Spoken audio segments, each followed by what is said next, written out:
Students, in this video lecture, we shall discuss some important MCQs on vector calculus, which includes the problems on vector algebra and the vector differentiation along with the concept of line integral. So let's see the first question on this. So first question is the gradient is taken on vector scalar, both vector and scalar, neither scalar nor vector. So in order to answer this question, one should know the definition of gradient. So if suppose we have a phi as a scalar quantity, which is v function of xyz, then the gradient is denoted by del phi. Okay, so gradient is always taken on a scalar function. So that's why option over here is option number B. Now let's see what is the next question. So the next question is find the gradient of a function v if v is equal to xyz. So as now we have seen that the gradient is always defined on a scalar function. So here scalar function is nothing but denoted by v. So its gradient will be denoted by del v. As per definition, what is gradient of v? So it is nothing but if suppose v is having the components as a function of xyz here, so what will be gradient of v? So that will be given by del v by del xi plus del v by del yj plus del v by del zk as per the definition of gradient. Now here we need the derivative of v with respect to xyz. So let's find out these derivatives. So del v by del x. So when I am differentiating this with respect to x, y and z will be constant. So and derivative of x will be 1. So what it will be? It will be simply yz. So del v by del x is yz. So we have yzi. Now let's differentiate this quantity with respect to y. So in this case, x and z will be constant. Okay. So x and z is constant, which I will write here. And then derivative of y with respect to y will be 1. So what we have? xzj. Similarly, derivative of v with respect to z will be x and y will be constant and derivative of z will be 1. So just in one line, we will get the gradient of the vector v, of the scalar function v, which is a vector quantity. Right, so though the gradient is taken on a scalar function, but resultant is always a scalar function. So this one has to remember. Now let's take the next example. If f of xyz is given by this, which is a scalar function, then del phi, del f. What is del phi? Del f, this is nothing but the gradient of f. Okay, so here also we need the gradient of f. So how do we find this? Look at the option. If you look at the option, so here we have three different components inside the bracket. So this is nothing but another way of representing the vector. Okay, so this is nothing but the component of x component, this is y component, and this is component along z direction. Okay, so how do we find this? So we need the definition of gradient of f. So according to definition, it is nothing but derivative of f with respect to x partially into y plus derivative of f with respect to y j plus derivative of f with respect to z into kth component. Now let's find quickly the derivative of f with respect to x. So in this case, all the terms which are containing y and z will be constant. So this is constant, its derivative is 0. And here 3 into y is constant. So only term differentiable is x square, whose derivative is 2x. So 3y into 2x, that comes out to be 6xy. So I am having ith component as 6xy. So out of the option given, wherever you will find 6xy, that will be considered for the further simplification. So this is completely discarded because here we have 6x square y. Now let's find out derivative of f with respect to y. So in this case, this completely involves function of z. So its derivative is 0. Now let's differentiate these two. So derivative of this with respect to y will be 3x square, and derivative of y is 1 plus 2 into derivative of y is 1. Again, so what we have? 3x square plus 2. So what is my jth component? That is 3x square plus 2 times j. Again, go for the option. Wherever you will find 3x square plus 2 and 6xy, that will be the correct, that may give you the correct answer. So out of the three options remaining, this is discarded completely. Now let's find out derivative of f with respect to z. So this is completely constant, so its derivative will be 0 and the derivative of this will be minus 3. So out of the option left, here we find minus 3. So what is the correct option? That is nothing but option number D. So we have here it is a minus 3k. So in this phase, just by carefully evaluating the derivatives and using the definition of gradient, one can get the answer. Let's have the next question. If r is equal to xi plus yj plus zk, which is a position vector, then what will be its gradient? Okay, so actually this is a standard formula. This is considered as a standard formula. So as we are dealing with the MCQ type questions, I will suggest you to remember this formula, right? So what is the formula? Delta of r is to n is nothing but n r is to n minus 2 into vector r. Now here I will show you how to get this formula, right? But as you are dealing with the MCQ type question, so better to remember this as a formula. So here answer is option number A, but let's see how to derive this. So here r is to n. So r is a vector, position vector, which is xi plus yj plus zk. This we know. And what is r? R is nothing but magnitude of this vector r, right? So which is given by under root of x square plus y square plus z square. Okay. Now, so here we want r is to n. So what will be r is to n? R is to n will be nothing but x square plus y square plus z square. Already r has power half and power n of that, so that will give you power n by 2. So this is my r is to n. Now let's find out gradient of r is to n. So as per definition, gradient of r is to n. So for the time being, if suppose I will denote this r is to n by phi, so gradient of phi is required, which is according to definition del phi by del xi plus del phi by del yj plus del phi by del zk. So let's find out the derivative of phi with respect to x, with respect to y, and with respect to z. So we will evaluate the derivative of phi with respect to x. So what will be the derivative of phi with respect to x? So del phi by del x will be, now here this contains a function of x. So derivative of this complete term, which will be n by 2. Then we have x square plus y square plus z square to the power n by 2 minus 1, right? And then differentiate this. So derivative of this will be 2x. Now let's simplify this. So what we find here, 2 will get cancelled, right? So we have n into x square plus y square plus z square to the power, let's write this as n minus 2 by 2. This is what we have. Okay, so r is to n. So derivative with respect to x is x times n, and then x is also left here. So nx times this.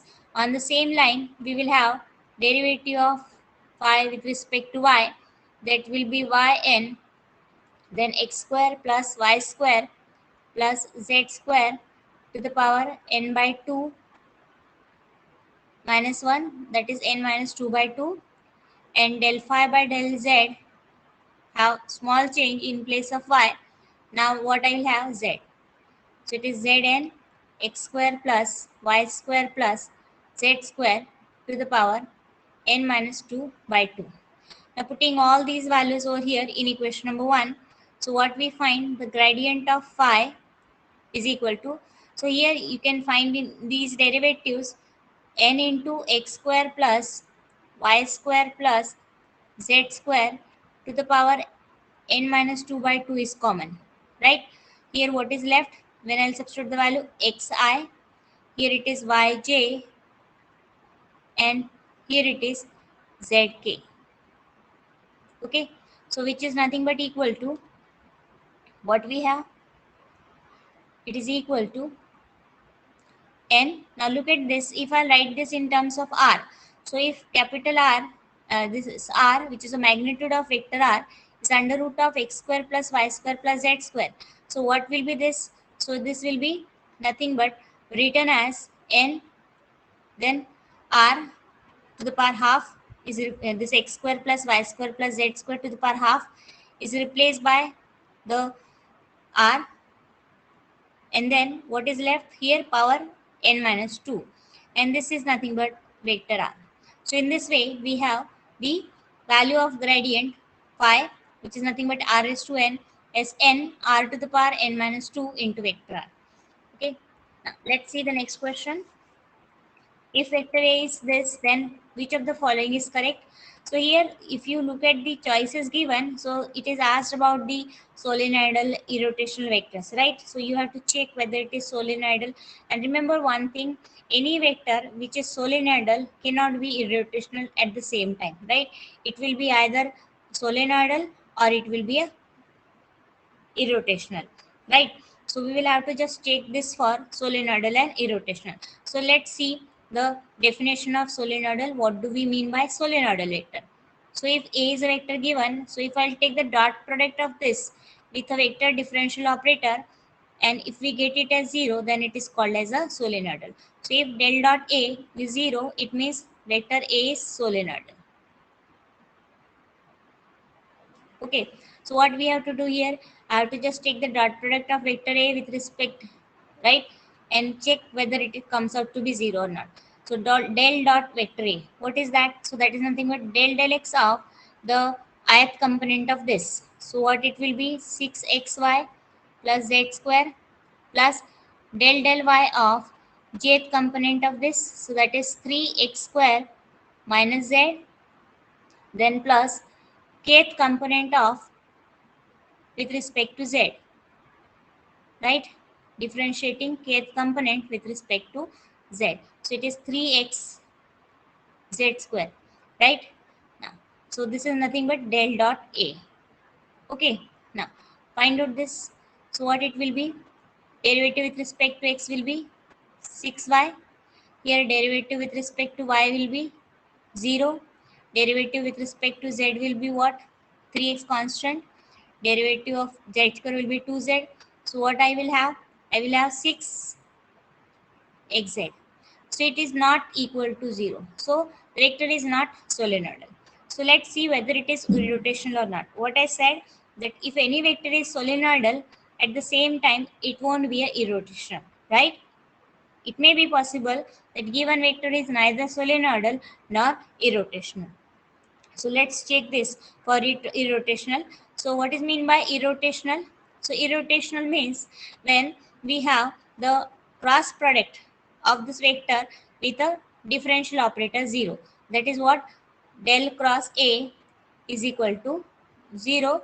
Then vector A is said to be irrotational. So let's check this quickly.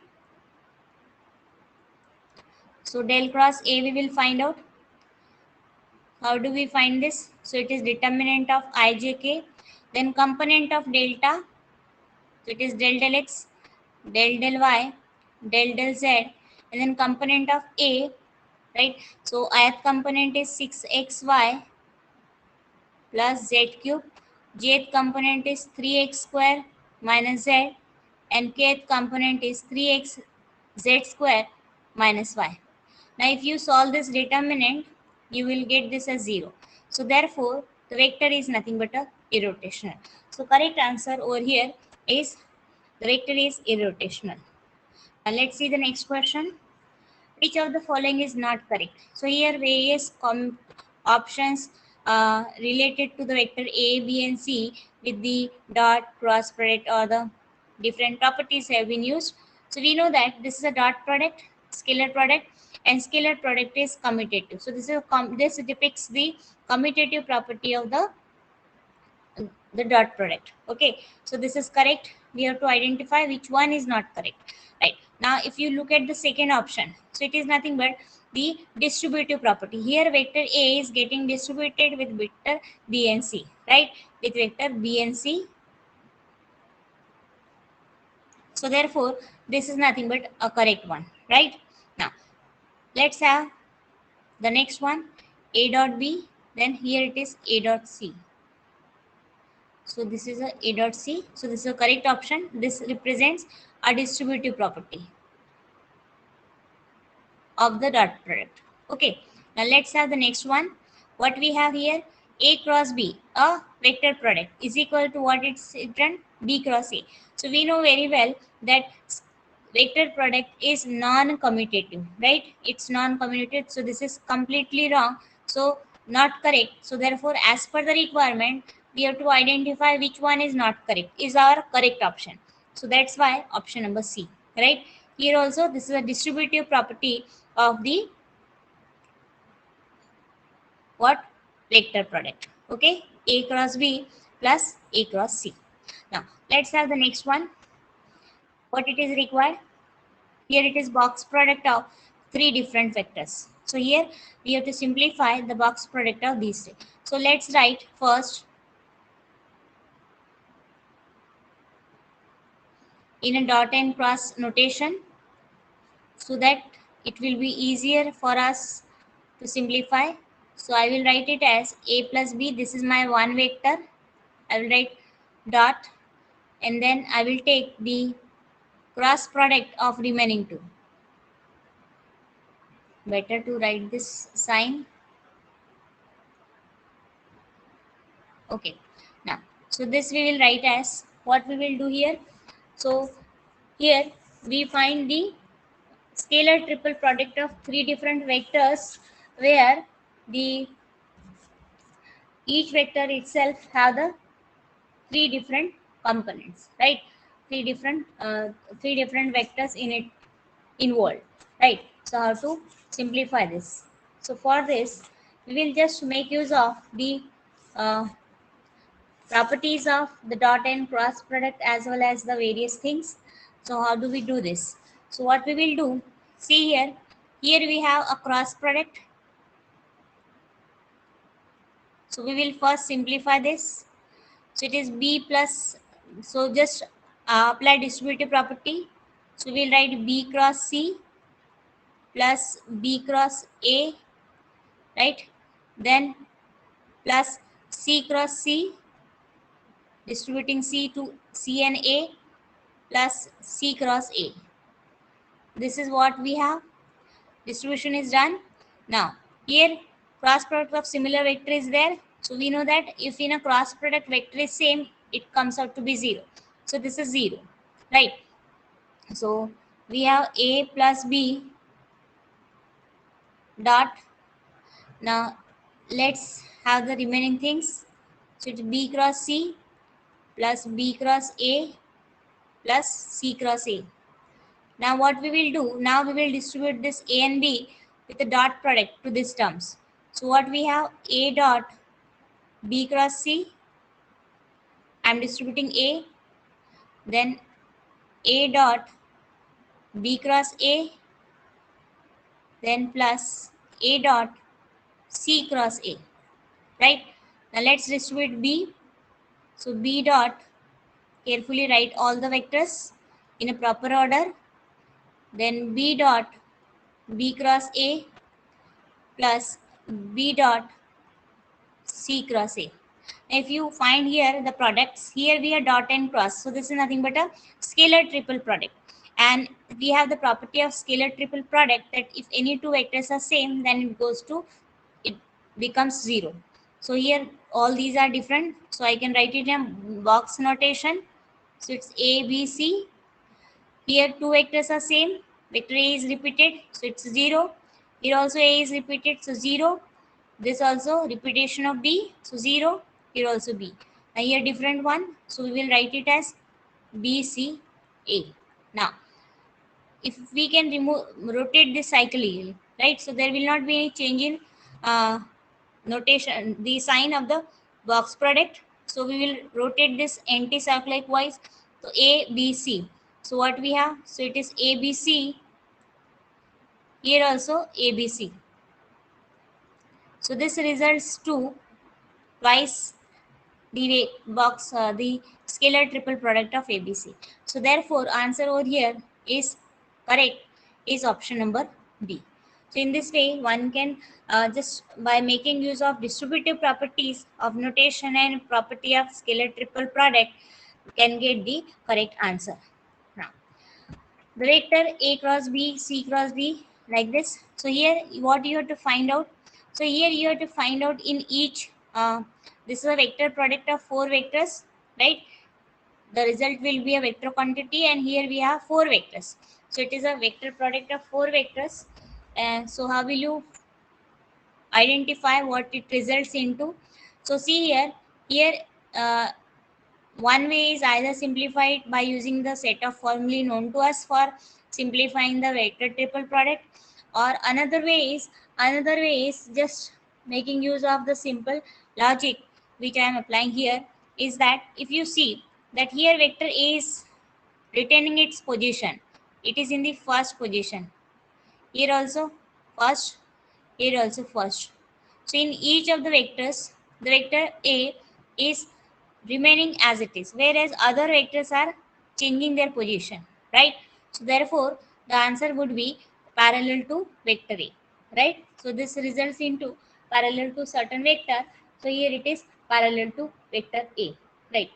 So just like for example, if I write, if you may have gone through the set of example, so like A cross B cross C cross D, show that like, right, plus it is B cross C cross A cross D, right, plus here what it is C cross D cross B cross D. So if you look at these each component over here, right? So you find that vector D has positions remains as it is. It is at the fourth position, 4, 4. Here also 4. So if you apply the set of formulae for simplifying the vector triple product, you will find that the answer for this will be what? It will be parallel to vector D. So this is one of the easy trick to get the answer for this. Otherwise, you will have to apply the set of formulae, right, for simplifying the vector triple product will give you the correct answer. So here option is parallel to vector D, whereas if the question will be like this, then option answer will be parallel to vector D. Okay, now let's have the next question. If F is a conservative force field, then the value of curl of F. So this would be answered correctly only by remembering the definition of conservative force field. So any field is said to be conservative if curl of F, that is del cross F, is equal to what? 0. So answer over here is option A. Let's move to the next question quickly. If U is this, V is a vector given, then del dot UV. So here we have to find out the dot product or the divergence of the quantity where one is a quantity which is scalar multiple, right? Scalar multiple. Why? Because here this U is a scalar quantity and V is a vector, so this is a scalar multiple of vector. So in such case we will use a standard formula. What is that?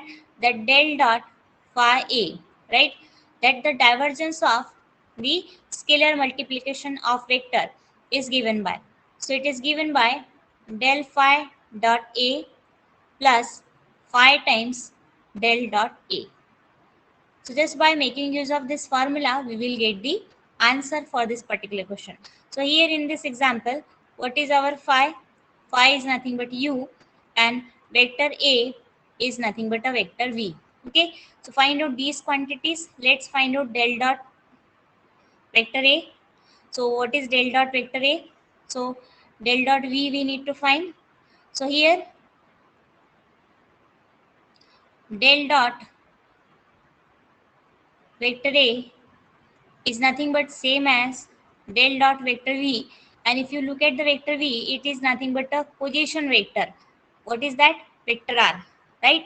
So and we know that del dot R is always 3. This is standard formula. So del dot A is 3. Now next we need to find del phi. So we have to find out del phi, which is nothing but del U. Here phi is U. So as per definition of divergence, it is del U by del xi plus del U by del yj plus del U by del zk. right? So this gives you u is x square plus y square plus z square. Quickly find its derivative with respect to x, with respect to y, and with respect to z. Will give you del phi as this one. Substituting all the values. Now I need to take del phi dot a. So del phi dot a will be nothing but 2xi plus 2yj plus 2zk. Dot product will vector a. Vector a is vector v, which is xi plus yj plus zk. Let's take the dot product. So multiply corresponding components and add them. So 2x square plus 2y square plus what we have, 2z square. So let's put the value over here. So this is nothing but 2x square plus 2y square plus 2z square. Then 5 times this 3. So it is 3 phi. What is phi? Phi is nothing but u. So we have the second term over here is nothing but 3 times u. So if you look at this, this is nothing but what? 2 times u. Second term is 3 times u. So what is our resultant? That is addition of first and second term. So that gives you 5 times u. So that's why answer is option number A. So I hope these 10 examples will enable you to find the correct answer. So with this, we would like to stop now here. We shall come up with few more important example in the next class. Thank you all for joining the class.